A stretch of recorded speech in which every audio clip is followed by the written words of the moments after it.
All right, hey everybody. Sorry about that. We had a little bit of a pause there. All right, so welcome, Jared Napolitano here, JNAP, the marketing advocate. We're going to do a stream tonight. This should be on the shorter side, hopefully no more than 20 minutes. We'll do the meat of this will be to do the pairings for the top 8 players for the 2023 online retro event, which was premiered as special edition format, constructed the way that the PC has done top 8 match play pairings for the last, this is probably like 5 or 6 years now, has been to take the top 4 players and randomly pair them against the bottom 4 players in the top 8.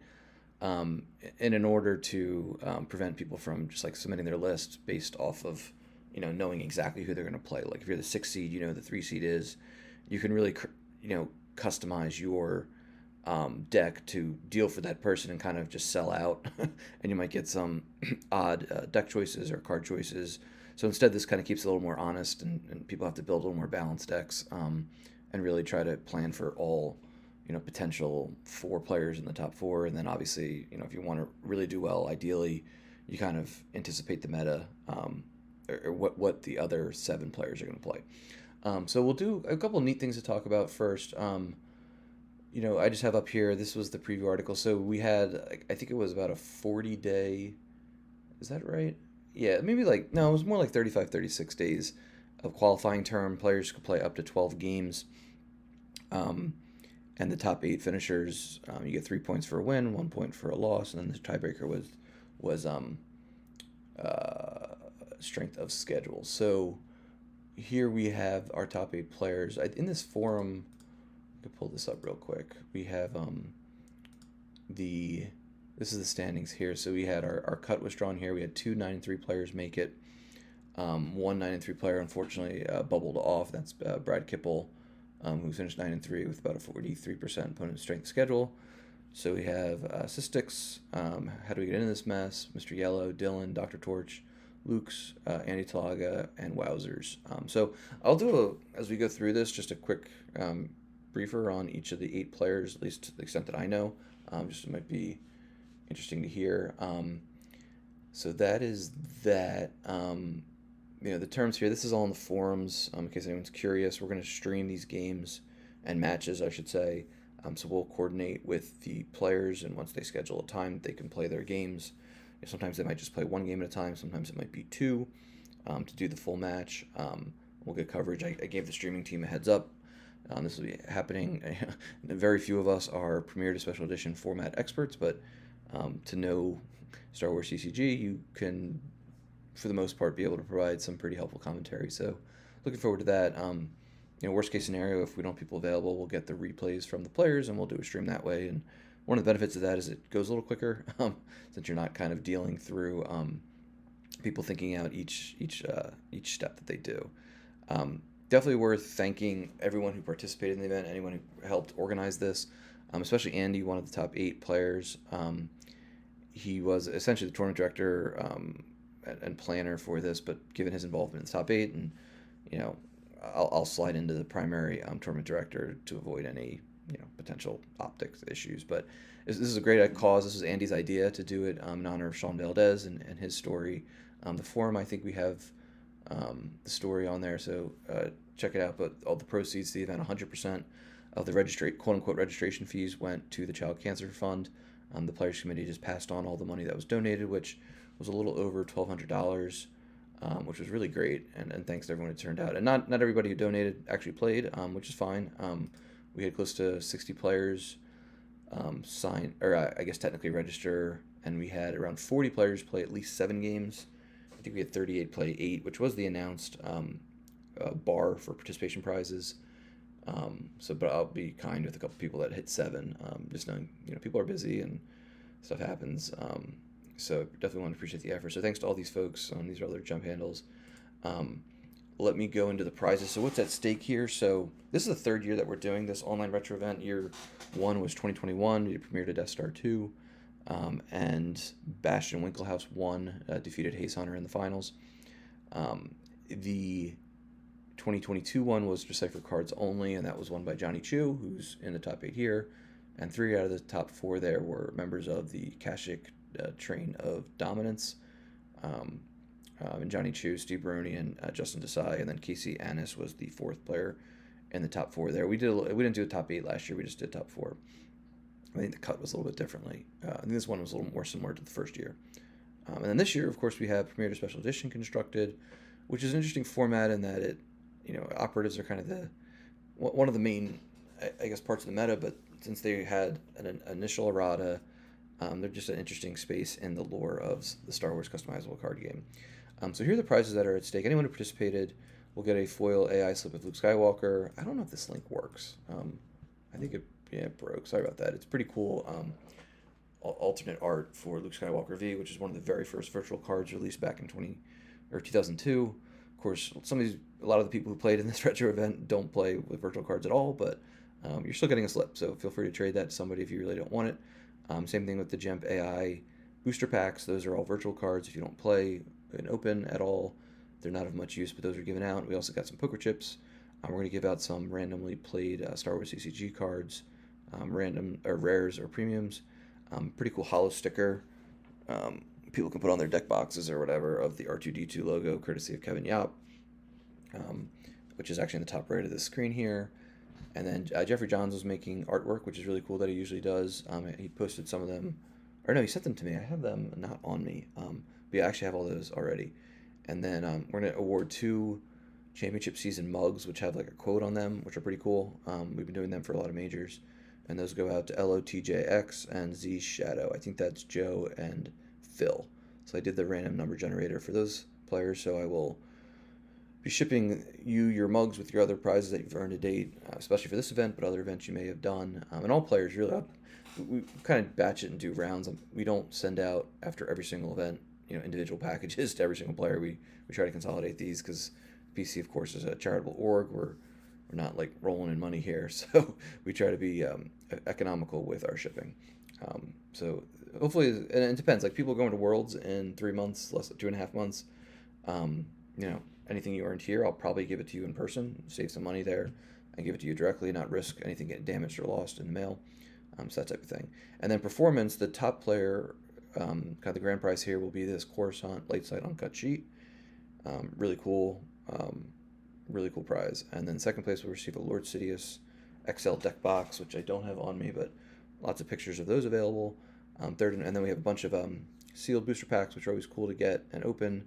Top 4 will get trophies with people's names on them. I'm not sure exactly what we'll do. We might just do glass, kind of like the more block ones, or maybe we'll do like glass mugs that are inscribed the way that the Gem PC does. And then the top 8 will all get the alternate art. And again, these are virtual cards, so these might not be of use to some of these players. But Invisible Hand, which is General Grievous' ship, and Tiderium V, both border-breaking images, which are really cool. And then Purple Poker Chips, which are performance at majors, so those are always cool. And the really good players accumulate a lot of them. One of the cool things about this event, and I'll get into this, was it was an opportunity for some players who, sometimes in open, it's very difficult to crack into that top tier. And this was an opportunity. Not every shark was playing in this event, and it was good for retro only players or new and returning players to get back in with a smaller card pool, and give some opportunities for those folks to get in there. All right, so that's prizes. We talked about. We'll get back to this. We did this. Yeah, I think we'll jump in now. So we're at about 11 minutes, and thanks for anyone who's tuning in live. So the way we'll do this. Actually, no, let me do one more thing before we actually do the pairings. I know that people who are watching who are in the top 8 are probably like, shut up, Jared, just show me or do the pairings. Quick meta-analysis. So I got these from our technology advocate, Adam Fletcher. Let me make myself smaller. So these are stats. Let me hide this so it's not obscuring it. So hopefully everyone can see this. The meta here. So we purposely didn't want to distort people in their deck building this is an initial cut of the stats, and plus there's a lot of other things going on with V21, a virtual set 21 on its book, so I just asked Adam for like an initial cut. So there was a lot of hidden base, which shouldn't surprise anyone who played. 128 out of 227 games played were hidden base, and it won at a 61% clip. Mind What You Have Learned was the second most popular, being 12% of the meta. Bothawui operatives were 8%, and they won 61%. Mind what you have learned. I played that 6 games, and I think I went. I think I might have gone 3-3. Yeah. And then there's a kind of a smattering here of the rest of these. Looks like Alderaan operatives, Clactor operatives were 7-6. Get a couple Rescue the Princesses. But yeah, the light, and this shouldn't surprise anybody, that hidden base, I think mostly with the X-Wing variety, was extremely popular, with some light operatives. And then on the dark side, Huntdown was the most popular, but it was only 40, only 44% of the meta. ISB was the second most popular at 23%, followed by CCT, which is interesting. I think there's some interesting variants of the CCT deck. Corylog Operatives won 79% of its games as the fourth most popular, so about 8% of the total games played, in terms of 19. And then again, we get the smattering of kind of different starting locations. Looks like Imperial Occupation. I think that was one of mine. I played ISB and lost. I actually only played 8 total games. I played all 6 of my light, but only 2 of my dark.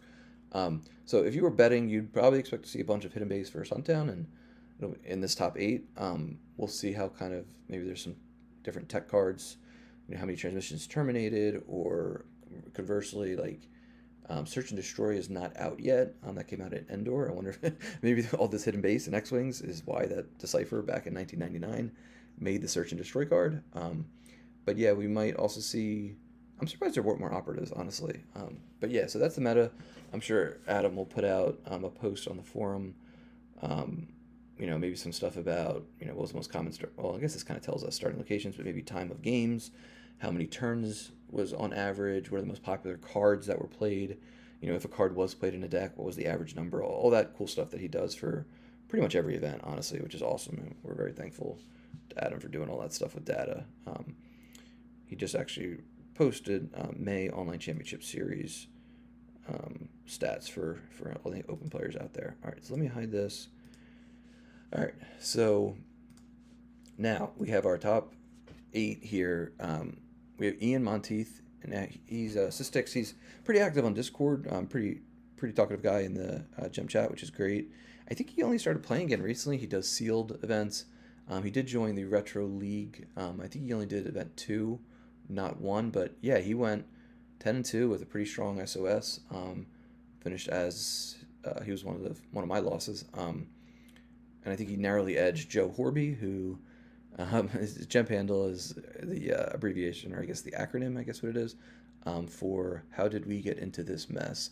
And Joe's been playing in the Retro League. He finished tied for 7th in Event 1, which was Premier to Hoth, and he finished in 3rd in the Premier to Endor. So he's a retro guy. I haven't seen him playing too much open, but this seems to be right in his wheelhouse, and welcome him back. I haven't really seen him playing maybe until maybe last calendar year or so. 3rd should be no surprise to anyone here. He is in the Players Committee Hall of Fame. He's 2-time world champion, 2-time runner-up. He won, like I mentioned before, the 2022 Retro Prize, several major championships, and in more recent years he's been more so in the retro space, but he did play at Worlds in 2022 in Atlanta with his 2 boys who also played this event, and they're going to be making top 8s very soon. They both narrowly missed this one, and they're very strong players. One of them destroyed me in one of the games. So yeah, they're definitely on the upswing. So that's Johnny. 4 is interesting. This is Timo. So I kind of make the joke that Timo is like if Jemp was like a wind farm, Timo's kind of like the wind, and he's just like powering. He plays all formats. He does sealed, he does retro, he does lots of open. Very active player. Really nice guy. He made the sealed deck tutorial videos that are on the PC YouTube channel. He does stream some games too. So, and he's on the playtesting team. And he's I think he's the only, to my knowledge, the only international player on here. He's from Germany. But he asked me before this event started, like, hey, what deck should I play? I don't think he ever played a single game of this format. He really just started playing in 2019. I think he played Magic for a long time. I think he might have just collected back in the Decipher era and not really played. So, but he is, great attitude, all about learning different formats, playing playing games, and that really really impressive that he went 10-2.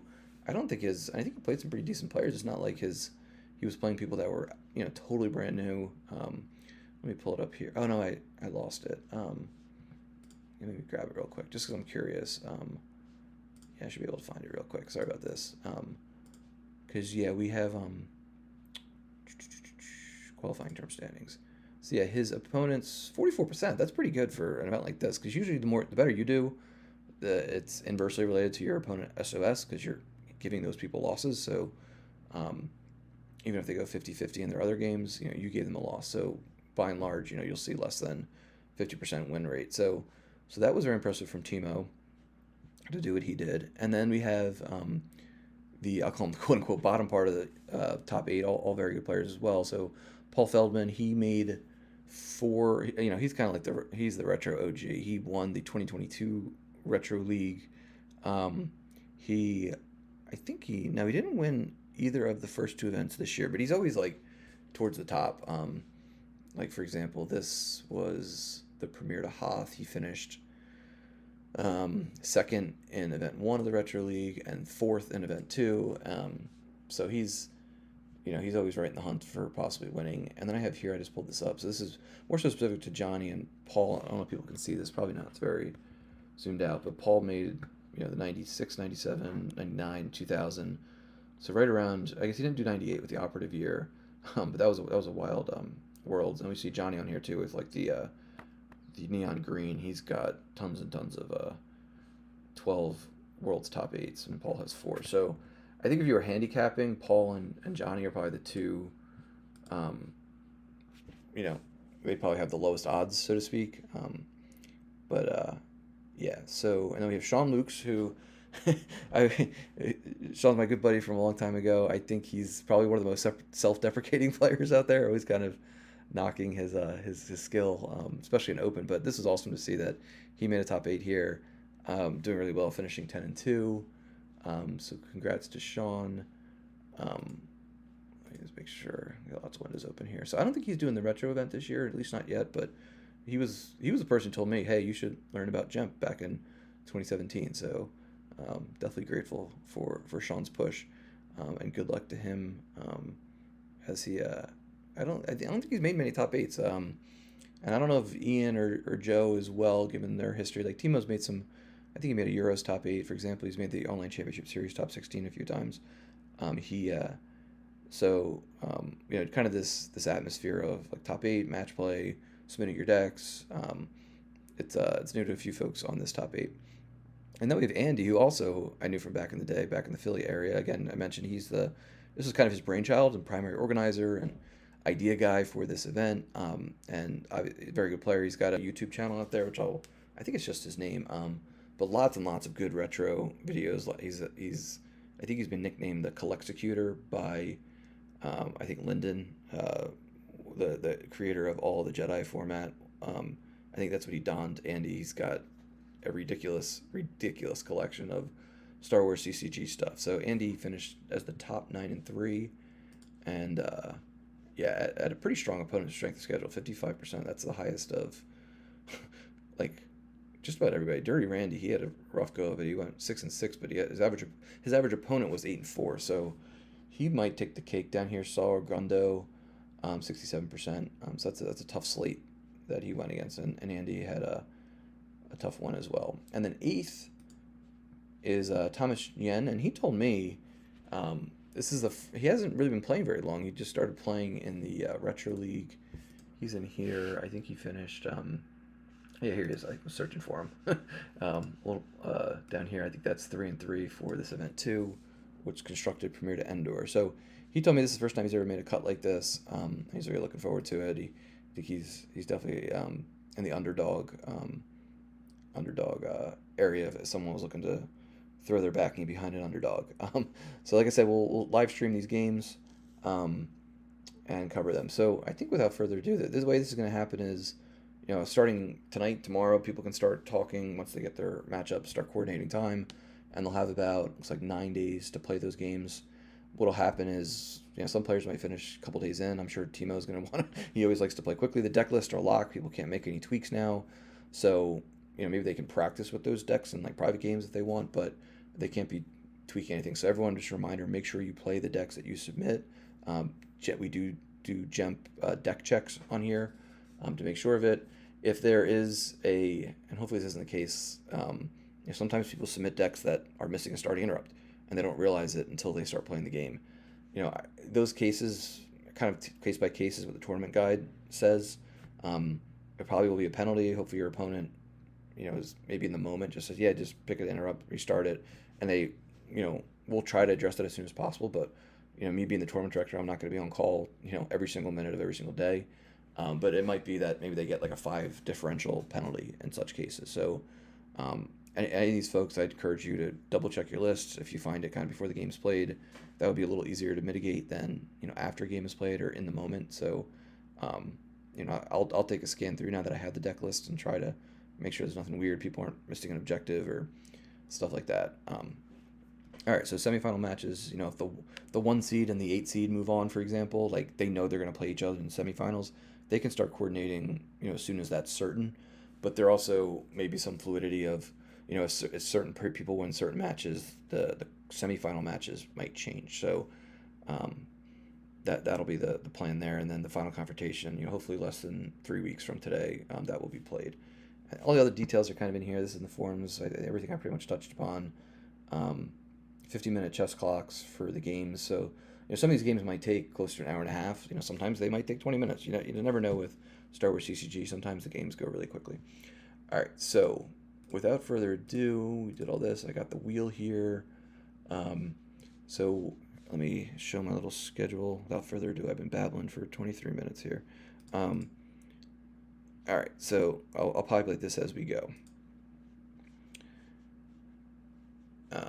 All right, so this will be Ian's opponent. So I'll do the wheel. I'll just do a little test here, see how our wheel turns. So what I'll do is I'll just close my eyes, keep clicking here, and count to 10, or maybe like 5 or something like that. And then whoever it lands on will be his first opponent. All right, so 1, 2, 3, 4, 5, 6, 7, 8, 9, 10. All right, so that's 7. So where's my thing here? So Andy will be playing Ian, and get that on one line. Okay, there we go. All right, so now we'll I guess I'll just do it. If I land on 7 again, we'll respin it. So this will be Joe's opponent here. So let's do the. Okay. All right. 1, 2, 3, 4, 5, 6, 7, 8, 9, 10. All right, we're at 8. So he's going to play Thomas, aka Wowzers. All right, and so Wowzers is gone. Andy's gone. So now I'll just do 5 and 6. So this will be who Johnny Chu plays. I have this ad down here. What's this? All right. So just do a quick test here. So yeah, we're still spinning our wheel.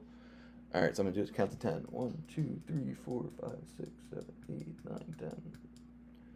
All right. So he's playing 5. So Johnny will play Dr. Torch. So like I was saying, probably the 2 kind of odds-on favorites, if you're going on resume, are going to play each other in the quarterfinal. That's okay. That'll be good.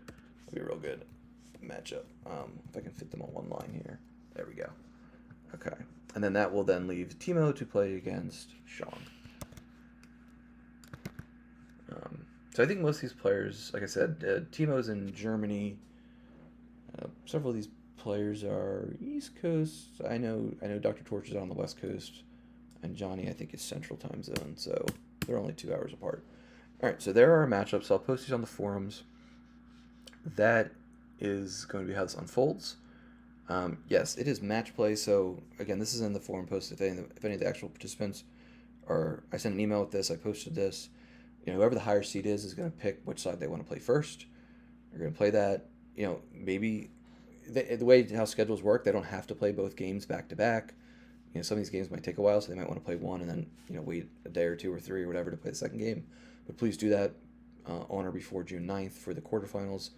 And then they'll switch sides, and that'll be the net differential. So if someone wins the first game by 20 life force, your opponent has to win by 21 to win the match. If there's 20 and 20, then it's gonna you count up your loss piles. I put in the post first tiebreak will be that. If there's a second tiebreak that's needed, I think maybe we'll do cards in hand, aggregate cards in hand, at the end of each game. And of course, this stuff's, we can track this down via replays, to just kind of confirm how the games ended, of how many cards were in what pile and whatnot. So that'll be the plan there. Let me, yeah. So I think is that pretty much everything I have here. So we know the matchups. I think I showed all my things.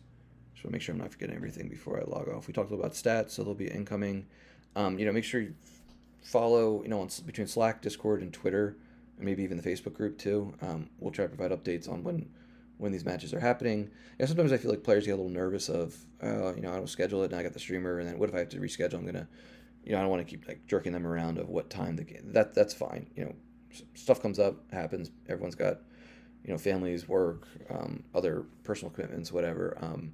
Just trying to cram these games in this very, very fun hobby, can sometimes be, a little bit of a zig and zag. But yeah,